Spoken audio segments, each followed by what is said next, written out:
Good morning, everyone. Good morning.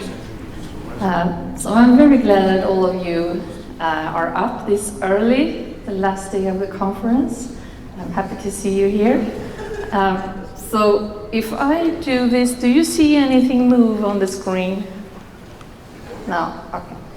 So I guess I won't be able to kind of focus your attention to a specific part of the slide, but I hope we'll do okay anyway. So this session is about getting started and sticking to it. And that means exercise and actually any physical activity. So I was hoping this could be an interactive session because we're all different. We all have different things motivating us to be physically active. We have perhaps different factors that hinder us from being physically active, or maybe we all have different solutions helping you to stay motivated and stay active. So I would be very happy if you would share that with each other and me, because I'm sure I could learn something from you.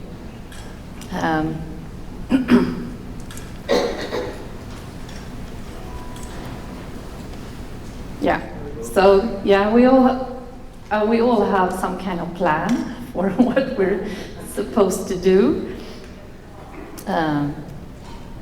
So we're going to go over how to get started with the physical activity and exercise, where to start, how to think about pacing, like a balance between activity and rest, because we all need to rest sometimes and get energy back.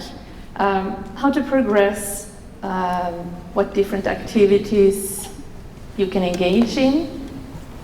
We're going to discuss some obstacles for regular physical activity and exercise. We're going to talk about goal setting. How do I set my goals? What are important to you? And how do you reset your goals? And then I hope we can have some kind of a discussion. But I'm happy you can kind of interrupt me anytime if you want to add a comment or ask a question, or we can have time for questions and discussion at the end. So here I have listed a few inhibitors to exercise. So do you agree with these? Fear, muscle weakness, reduced movement, maybe stiffness, reduced mobility, pain, fatigue, mood. Maybe it's difficult to believe in that you can be physically active. No idea how to start. And maybe it's difficult to know how should my body respond to exercise. What is a good pain like? What is a muscle soreness that just tells you you've been doing enough? Or what is another kind of pain that is more of a disturbance in your life? So can we have a? Yes, so as we ask questions this morning, I'll turn around, please do it with the microphone, just so everybody else can hear you. Thank you. More than self-belief, I wonder if also there's a belief in the exercise. If you don't really believe this is going to help, then it's harder to make time for it. And I also find that I have a really busy, full life. Yeah. And making time for it, sort of setting the priorities among the fun and the socializing and those kind of things too. Thank you. Anyone else want to add something or comment?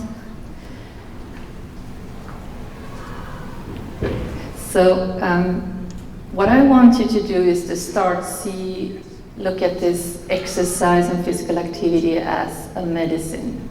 This is something that you add to your drugs that you take every day in a certain dose or every week.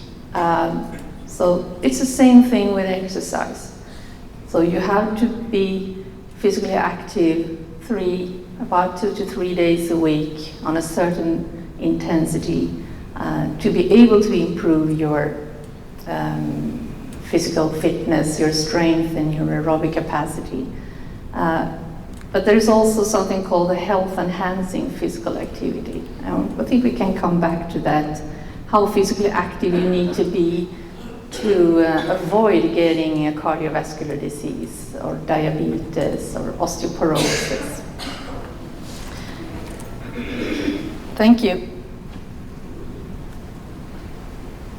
So I thought what you brought up, the knowledge, is excellent. You have to know what, if I do this, what can I achieve? What can happen in my body? And I think as you go along and you see that it's actually working, so you kind of in time build your self-confidence that you can do, and then you can do a little bit more and a little bit more, and you will see that you are able to improve your stamina. And so I usually think of this as a ceiling. You have to think about a room with a low ceiling. So then what happens if you try to jump high? You're gonna knock your head in the ceiling. So this is what happens, if you can think about this, if you have a low physical fitness. You have a low aerobic capacity, you have muscle weakness. So think about the ceiling as your maximal effort. So when you hit the head, when you do your maximal effort, you're gonna be exhausted afterwards. But if you slowly engage in physical activity and exercise, you will the ceiling will go up. You will have more space to jump before you hit the ceiling. You see what I mean? So I always try to envision this for myself and try to talk about this to my patients, because I feel I'm now in a good place with my physical activity. I got my asthma meds in order, so I can do a lot more. And I've been really focusing on aerobic capacity. So my ceiling is definitely a lot higher than it was a year ago. And this is not something that happens easily. You know, it takes a lot of time to gain the physical fitness. And unfortunately, it takes very short time to lose it. Okay? But I've also heard some people voicing, yeah, but I think this is a little bit scary, I don't know. Fear of maybe aggravating my muscle disease, increasing the inflammation. So I would like to stress that a low-grade inflammation in your muscle and an elevated CK, that is a normal exercise response. So if you do some physical activity, the CKs will go up, but then they will go down again after 24 hours. And you will probably have some inflammation cells in your muscle.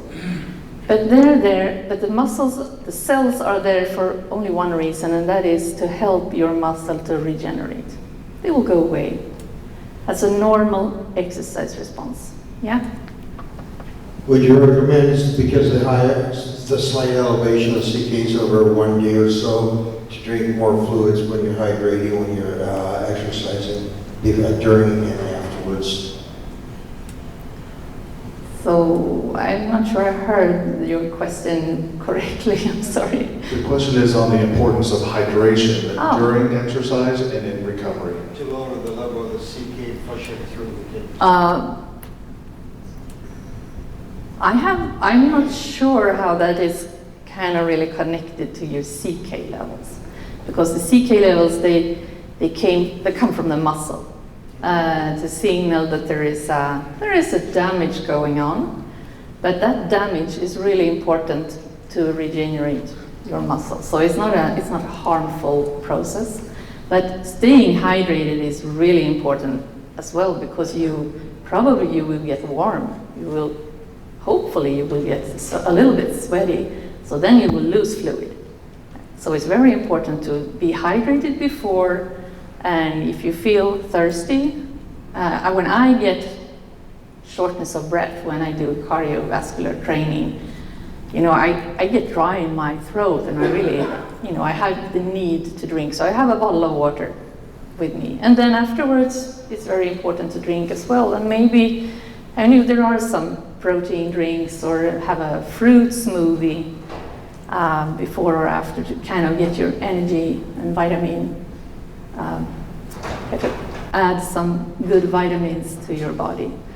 So it's a very important factor that you bring up.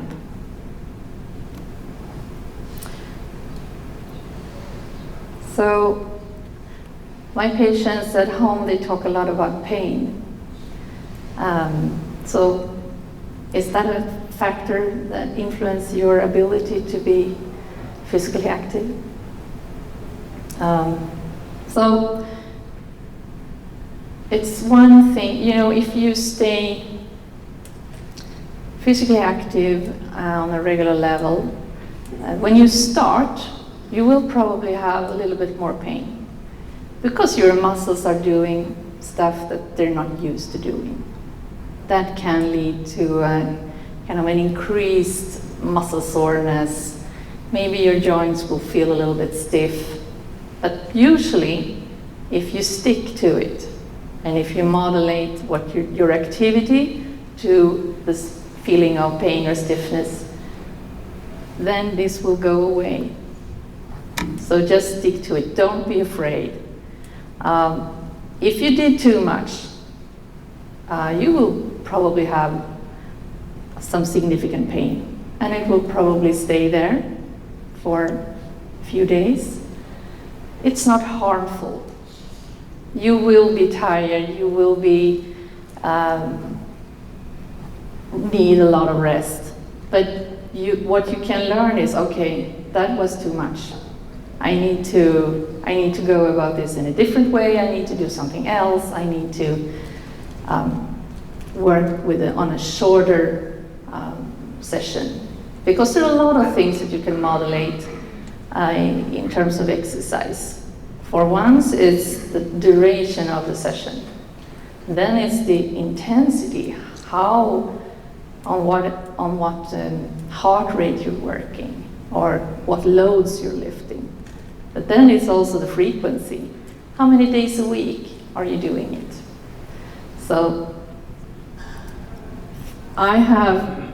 from my clinical experience, it tells me that if you have pain, you should start on a very low level, very short sessions. So I had a lady that was diagnosed with antisynthetase syndrome in July, and she was almost paralyzed in her muscles. So she did some exercises, 5 minutes twice a day. Now she's up to 15 minutes every other day, and she's improving. So she also has a lot of pain. So seeing a physical therapist, trying out what feels okay or what does not feel okay, and have frequent follow-ups. And I know that pain is a common symptom in myositis. We have within an international research group called the OMERACT, it's called Outcome Measures in Rheumatology. So there we have a myositis special interest group, and we're focusing what is important for patients with myositis that we measure. So we've had focus groups in USA, Sweden, and South Korea, and talked to briefly 70 patients, and pain came up in every focus group as a problem. So then we have, with online surveys, we have asked, so all the symptoms that came up from these focus groups, we listed. So what of these symptoms are the most important for you that we measure? And pain is among the top four. Pain and fatigue. So it is a very important issue for people with myositis. And our healthcare providers need to address this. We need to learn more about the pain. And there can be a lot of various sources or reasons for pain. It can be the muscle, it can be the joints. But if you have long-standing pain, you can also, the body has its own pain-relieving system. For example, endorphins. And you have pain thresholds. So it could be that you get kind of a more generalized pain. It could be fibromyalgia, it could be other generalized pain conditions. So we need to be sensitive when you talk about your pain and what kind of pain it is. Usually pain, so you need to modulate what you do in terms of your pain levels. We can discuss this a little bit more afterwards. Maybe you want to share something if you have pain and how you are thinking about that. But I know it can hinder physical activity and exercise. So pain is a subjective, it's a negative sensory and emotional experience. So it's very difficult to understand someone else's pain. But what my patients in Stockholm say, the pain with myositis is a pain that I've never had before. It's another kind of pain. And the only way for me to find that someone understands this is to talk to someone else with myositis. So be active on social media, or if you have a local support group, to meet others who might experience just the same that you do. And so it's a lot of complexity. Myositis is a complex disease. You have inflammation in your muscles, in your lungs, it might be the skin, you can have heart involvement. So, and you have medications that really affects you, your immune system, corticosteroids, the side effects. With that can actually reduce your muscle strength and give you muscle atrophy. It can induce osteoporosis, for example. And you have muscle weakness. So for that, you need to strengthen your muscles. Fatigue and tiredness is also a significant symptom in myositis. So you need to be able to sleep, for example. So, and all this inflammation, muscle weakness, fatigue might lead to you don't want to move. So you kind of immobilize, which can lead to even further muscle weakness and inflammation and fatigue.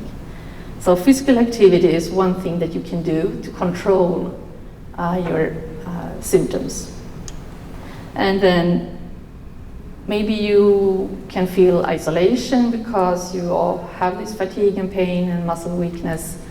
So then trying to do some fun activities, social activities with others can actually help to stay motivated and being in a better mood. So it's all like a complex process. We're all human beings. It's not just that you have myositis. You have a life, you have a social network. It's what you do if you work, or if you're retired, or if you have any recreational activities that you like to do, and also how is your mental well-being, and what are your beliefs? I think it's, yes? Yes. Now, would you recommend that we do exercises early in the morning or late in the evening for the muscles to recuperate over a night's sleep, or to work the lactic acid out of the muscles from the early morning exercises, or would you recommend a 3 exercise period through the day, intermittent, because people have so many activities going on right now? Well, I think that's, it has to be different for all of you. I would say if you have severe muscle weakness and fatigue and maybe pain, I would say do shorter sessions doing different things. So you do maybe something in the morning, 15 minutes, and if you have to go to work, so I understand you're tired after that, but in that case, do something before you go to bed so that you can rest during the night. If you retire, then you have a whole day, then I would say you can be physically active whenever you like. I'm really not a morning person. I never exercise in the morning unless I go to the US, because then if the time change make me wake up at 5. So, but back home it never happens that I do something in the morning. But I love to exercise in the afternoon, or after 11 I'm fine doing anything. But so I work full time, so I do physical exercise in the evening or during the weekend. So we're all different. Some people love to get up in the morning and, you know, that's their most energetic time of the day.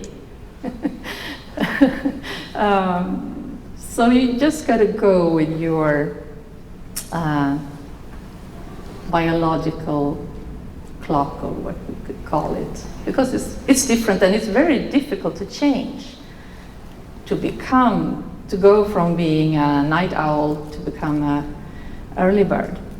I think that is very difficult. And what we've seen, I think it's research show and also our experiences show that it's very difficult to change your lifestyle.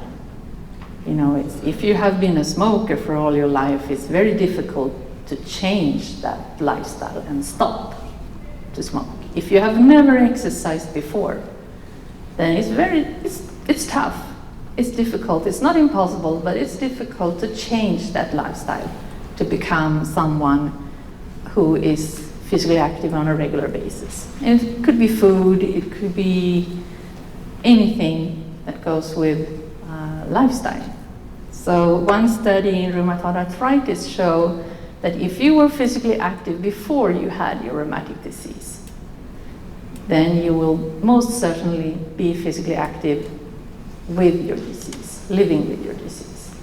But it's much more difficult to become an exerciser and be physically active if you didn't do that before. So now you also have a disease that makes you weak or tired and maybe gives you pain. So then it's tough. It's a big challenge to change that lifestyle. So during this conference, I hope that I have been able to give you some pieces of information that can motivate you to do that change. So these are a couple of other slides just showing what the earlier slides show, that it could be different obstacles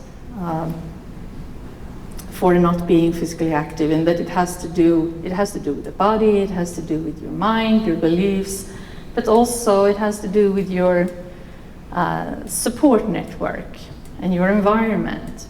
So if you have friends or a spouse who are really into physical activity, probably they would kind of push you in that direction and help you. But if your spouse is not into physical activity, you don't have any friends who are, then it's more difficult.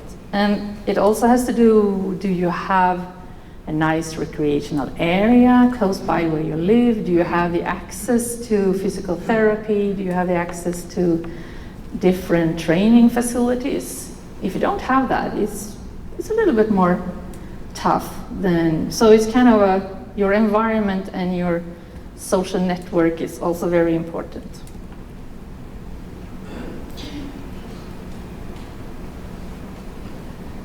Now I have a question. Yeah.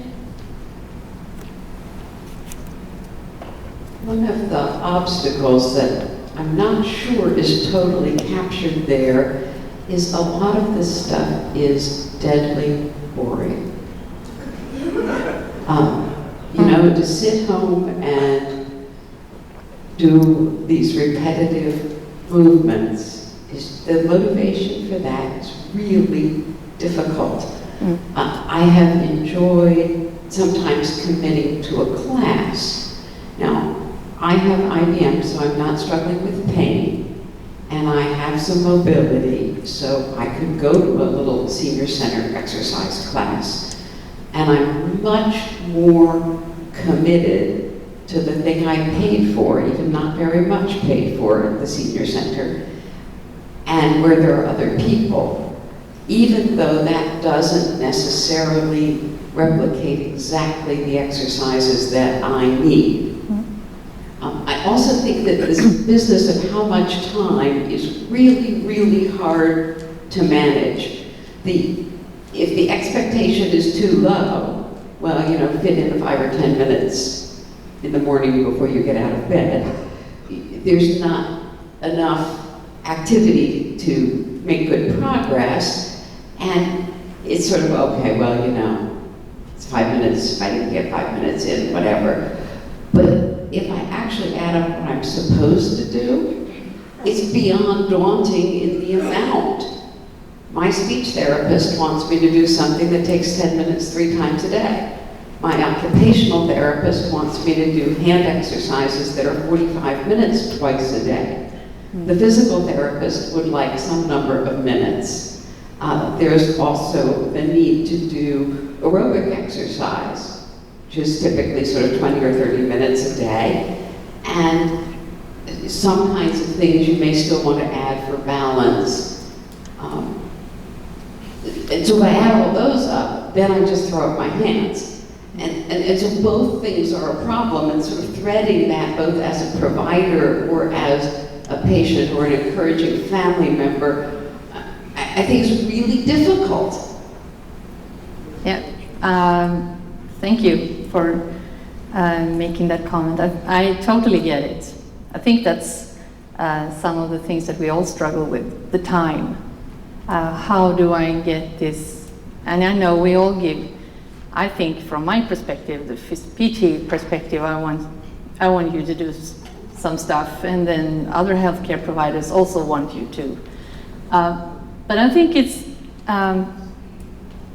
understanding that regular physical activity will prolong your life, you will live a healthier life,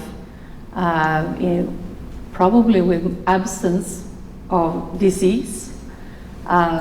So for me, that is the one motivation now. I turned 50. I want to live a long life. So that is my motivation right now. At some other point, you know, I might have pain, and I want to get kind of take care of that. So you kind of, your motivations can shift. But I think we all have to set the priorities. So of all the activities that we do during the day, what are the most important to you? And somehow you can do the speech therapist maybe once a day then, and do what is most important to you at this moment. So I totally get it.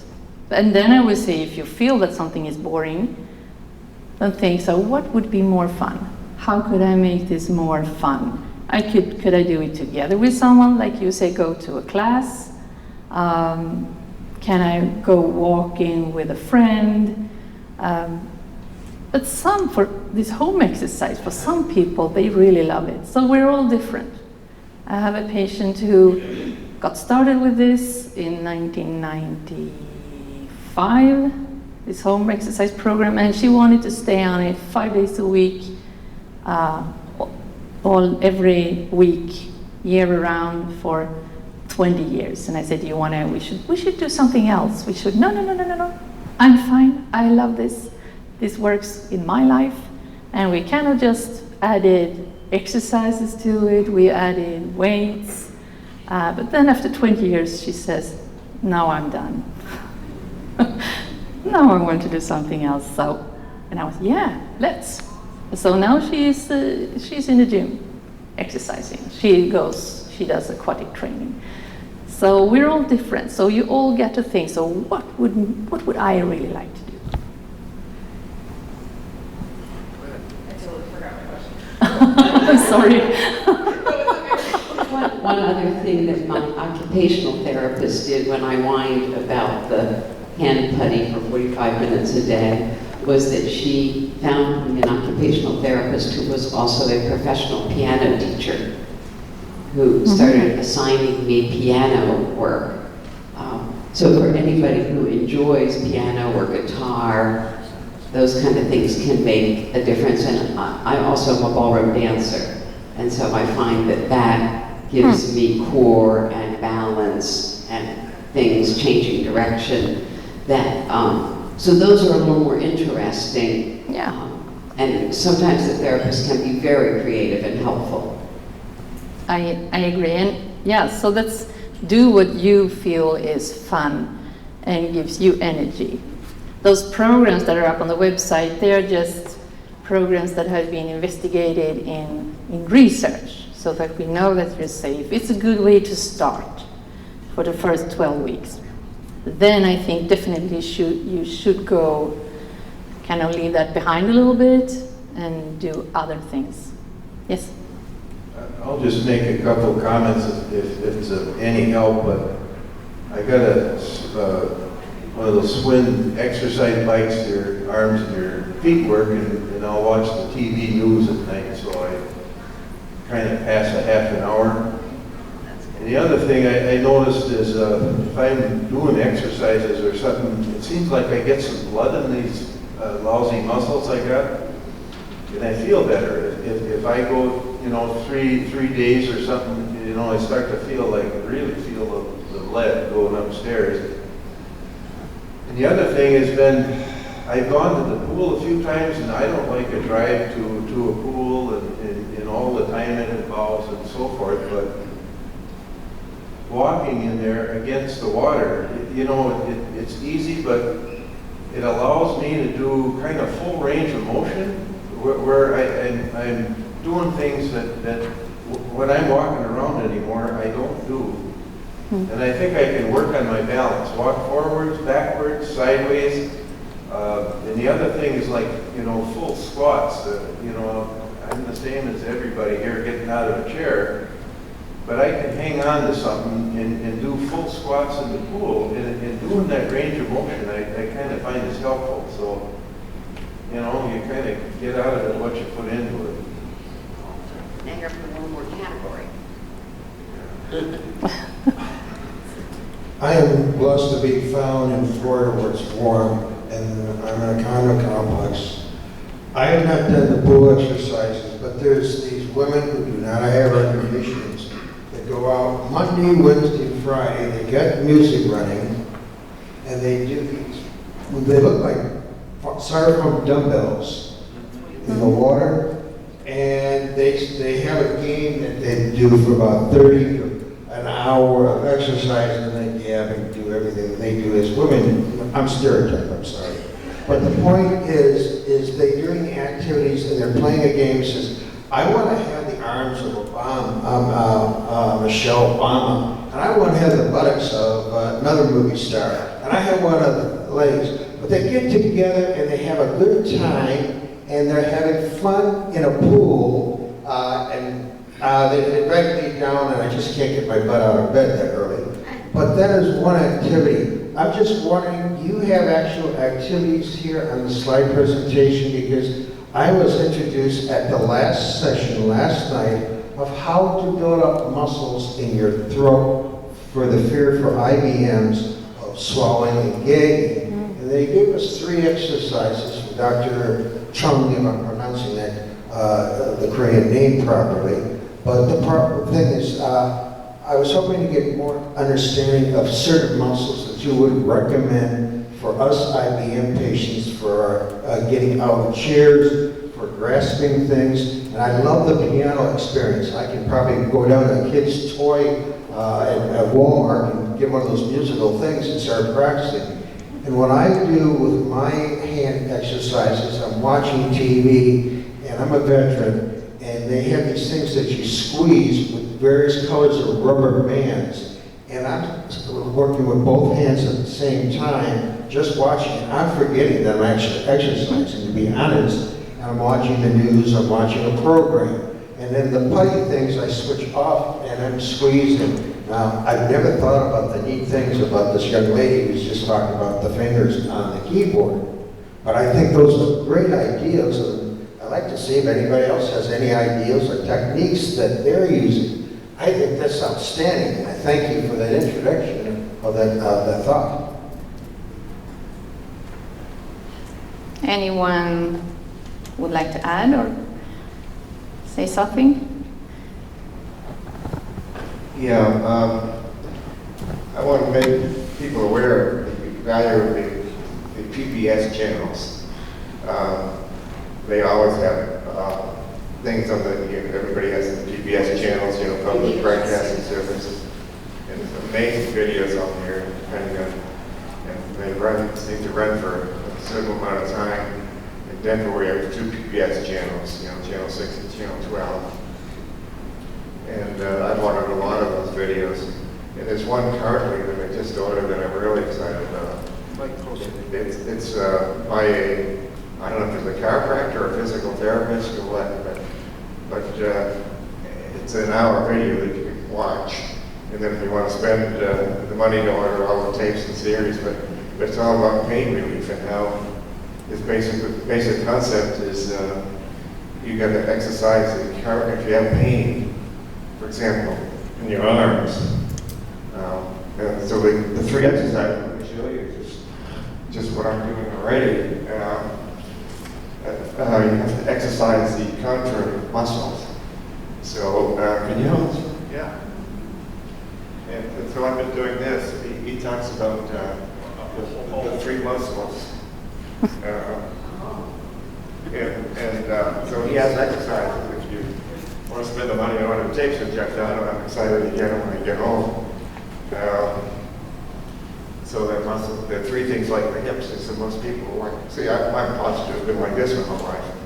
And I'm a dentist, I started with this posture to begin with, and then being a dentist bending over for 30 years, 35 years, I really got myself out of shape, even though I like tennis.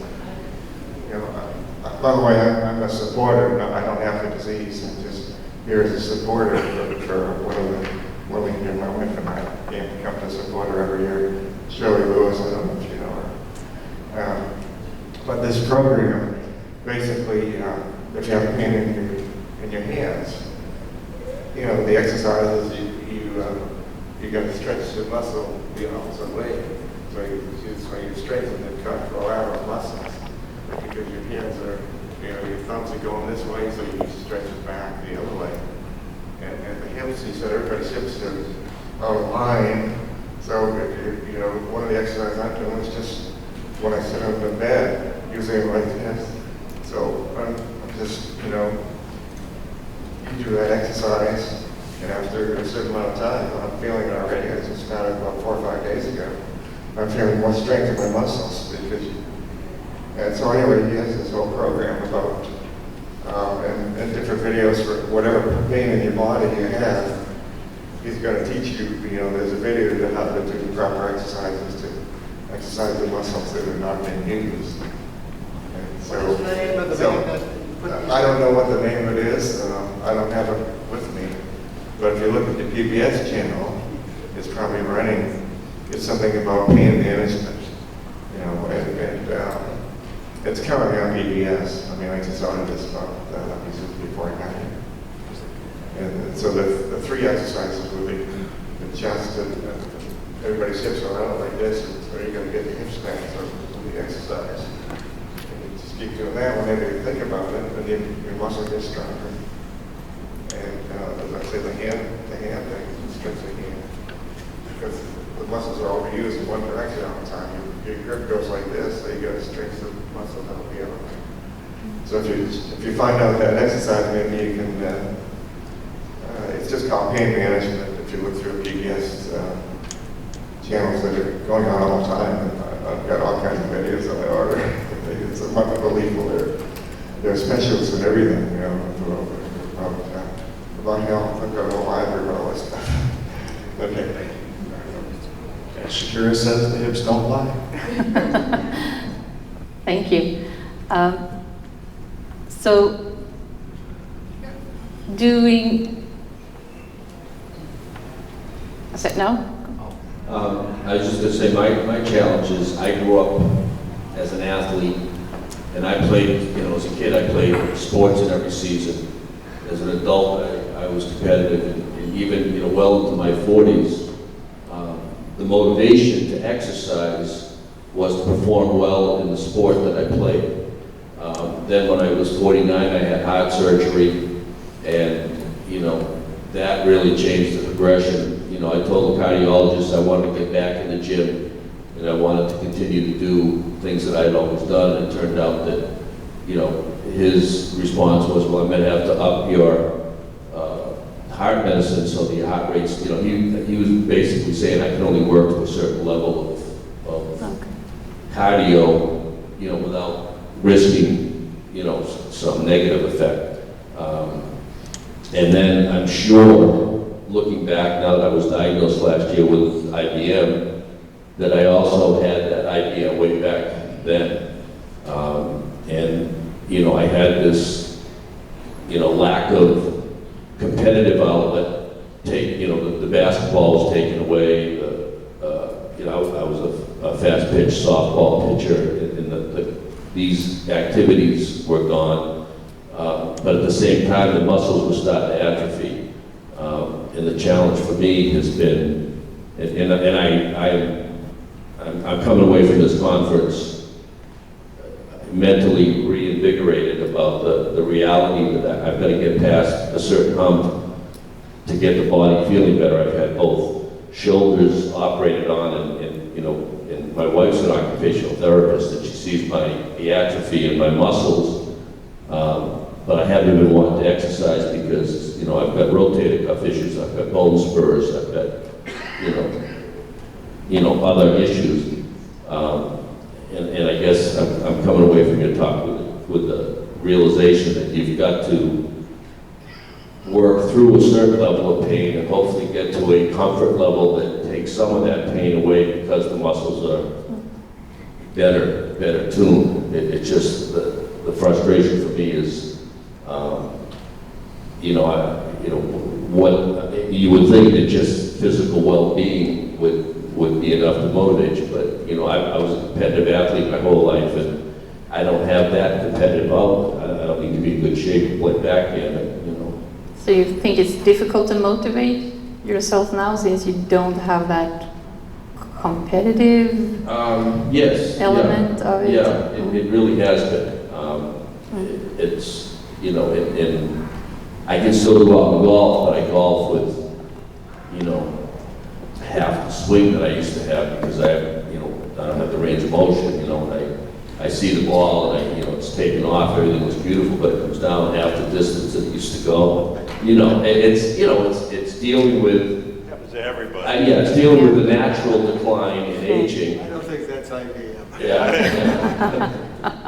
The other thing that is a problem is that he thinks about activity versus exercise. And so if you could address the need for a specific muscle exercise over general activity, that would help for me. Absolutely. So this everyday physical activity, we need that to stay healthy. So walking, gardening, golfing, swimming, biking, vacuum cleaning. So some activities might be more fun than others, but we need to stay active, to stay healthy. So that's the everyday physical activity. But then you also have muscle disease, so you need to work specific muscle groups. So in IBM, it's definitely the finger flexors, the wrist flexors, shoulder muscles, quadriceps, doing like working with your distal muscle groups in the legs as well. So there are some muscle groups that are really important for IBM. And for polymyositis, it's most of those muscles too, but also hip flexors. So those are the ones that are really weak, are the weakest, one study showed. So you need to combine this specific muscle exercises with this more general cardiovascular training and physical activity. Was that an answer to your question? So you need both. And one other thing that exercise can give you, exercise can relieve the pain. And the mechanism behind that is when you're moving your muscles, they send signals to your brain to release more endorphin. Do you know what endorphin is? It's your own morphine. So if you get to a point where you exercise regularly, you're going to be an endorphinist. This is going to reduce your pain, but it's also going to increase your mood. Sorry, it's going to increase your mood. So exercise can prevent depression.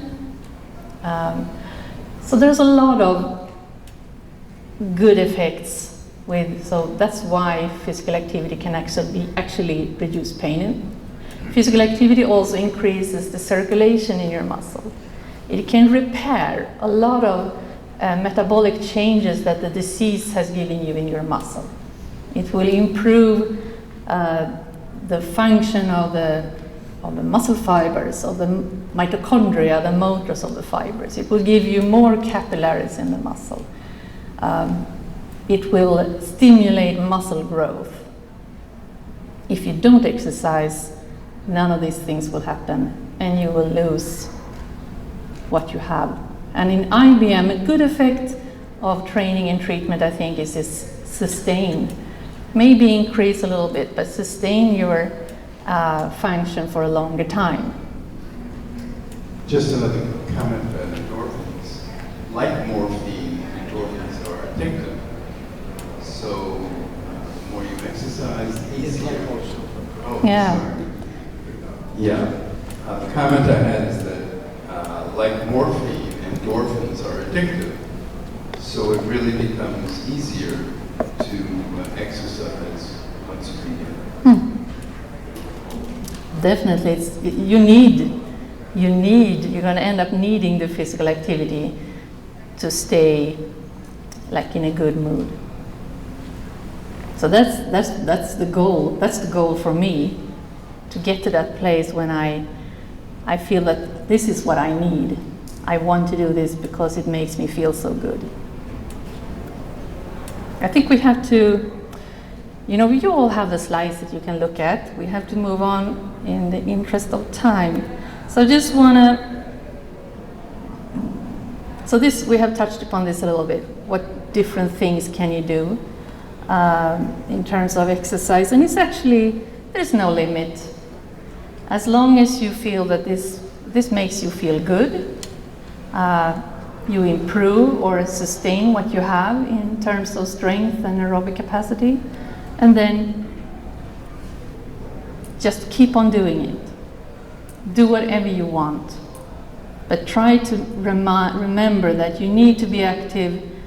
You need to train your muscles for strength or endurance 2 to 3 days a week.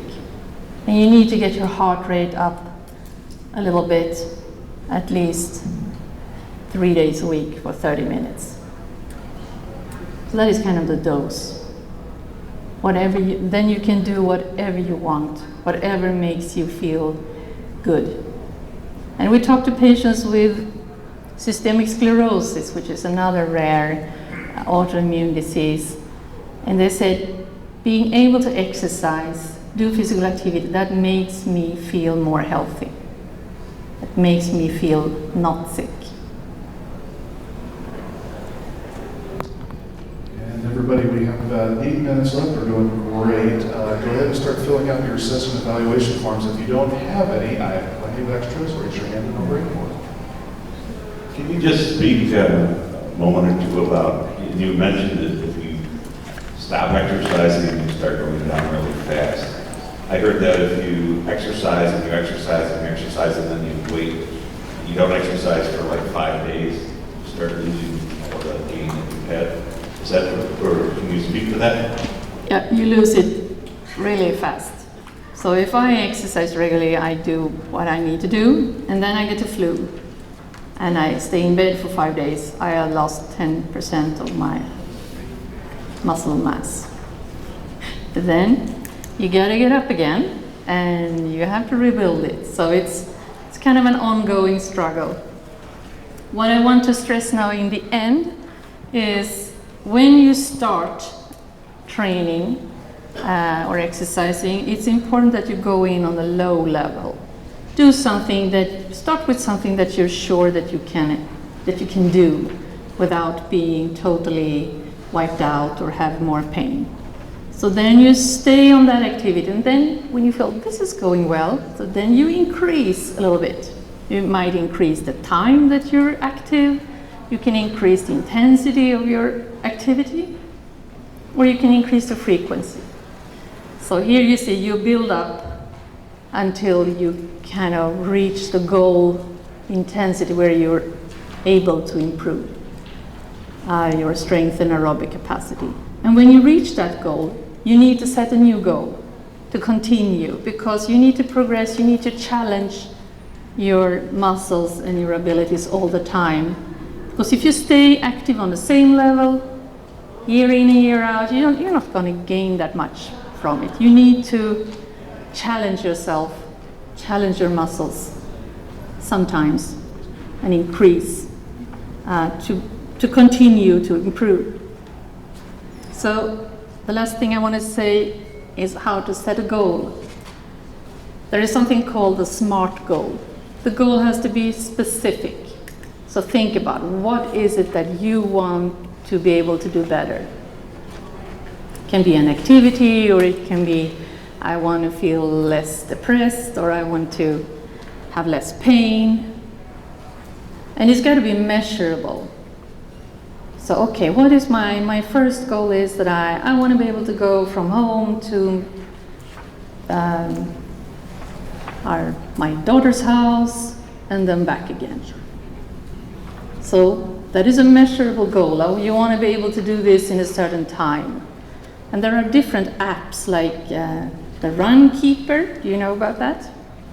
You can set any activity.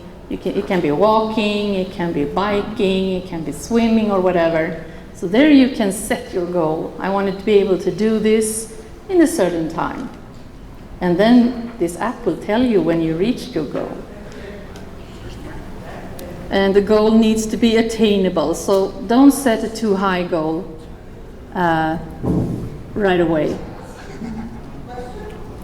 And I want you to say, you got to time this goal. So when do you want to be able to accomplish this goal? And when you reach your goal, you need to set a new goal. And maybe you need to reassess your goals if something happens. What if you get an infection, or what if you strain an ankle? So then, okay, this happened. I need to maybe reassess my goals, but never lose your goal. Do you have a question? Yeah? Yeah, I have polymyositis, and when the disease is active, my muscles hurt like they ache. And I understand exercise, but wow, how do I motivate myself to do some exercise when they're already aching? So you have you have pain? There's pain all the time when the disease is active. Yeah. I just lay there, sit there. Okay. You know, the muscles are aching. How do I motivate myself now to move? So one thing could be this that I said if you have a low ceiling, the ceiling of your room is low, so then you will, for any activity that you do, will kind of be close to your maximal effort. So the ceiling is the maximal effort that you have. So if you don't train, that ceiling will it will be lower, because when you don't move, your muscle will be weaker. And probably doing the right exercise won't increase your pain. It might not make the pain go away, but you might still have the same pain levels, but you will be able to do more. So not using your muscles will definitely not help you to get rid of the pain. So that could be one motivator. So if you start doing something, this ceiling of your maximal effort will go up. You will have more space. You can do a lot more activity before you kind of hit that maximal effort. And your health, think of it that exercise can actually reduce your pain. But you have to modulate what you do in terms of, there was one thing I read, if you have a lot of pain and then you do an activity, so wait until you feel that if this activity aggravated your pain, wait until the pain has subsided a little bit before you do the next exercise session. You see what I mean? So in that way you can kind of keep your pain level steady, and you will still be able to improve your muscle function and aerobic capacity. Does that make sense? Okay, we do have time for just about 2 more questions, as long as we keep them reasonably brief. I was just going to add to his polymyositis pain. I have pain all the time. I have found that gentle stretching and yoga has helped decrease that pain and actually makes my muscles, even though they're still in pain, they feel better. They don't feel as constricted either. So I just forced myself to go because I know it will feel better in the end. Like, the only motivation is I guess I would rather be in pain for some physical activity I did than sit there and be in pain, you know? So I sit there and I'm gonna go work out. I know why I'm in pain, and I'm not gonna sit here and dwell then on the fact that my muscles hurt all the time, if that makes any sense. Thank you. Last question. I guess I don't really have a question. It's what I learned from this conference, and I've been to several of her talks, and I think of it now as an exercise, as medicine, as she stated in the beginning, that it's just like if we don't take those of us that are on drugs don't take them, we feel the effects. So if we exercise, it'll be good. The other thing I learned was with the gentleman that said he couldn't hit the golf ball as far. Well, maybe that's a goal you need to set, that this is something I'm going to do. It's not competitive for anybody in a group, but just that's your goal. So it's good to set a goal that maybe it's going upstairs or maybe it's lifting something, but if we set those goals and do it as a medicine versus, oh, I have to do this because, or it's boring or whatever, that it's easier to do. Thank you. Doctor, any final comments? Oh. From you, any final comments you'd like to say? Oh, well, thank you I think you all have really good thoughts on this. And I really hope that this session and this conference and talking to each other has kind of made you a little bit more motivated and start thinking about exercise as medicine. So this is my last year on the board, but I hope to be back and meet you all again another year. Thank you. Anybody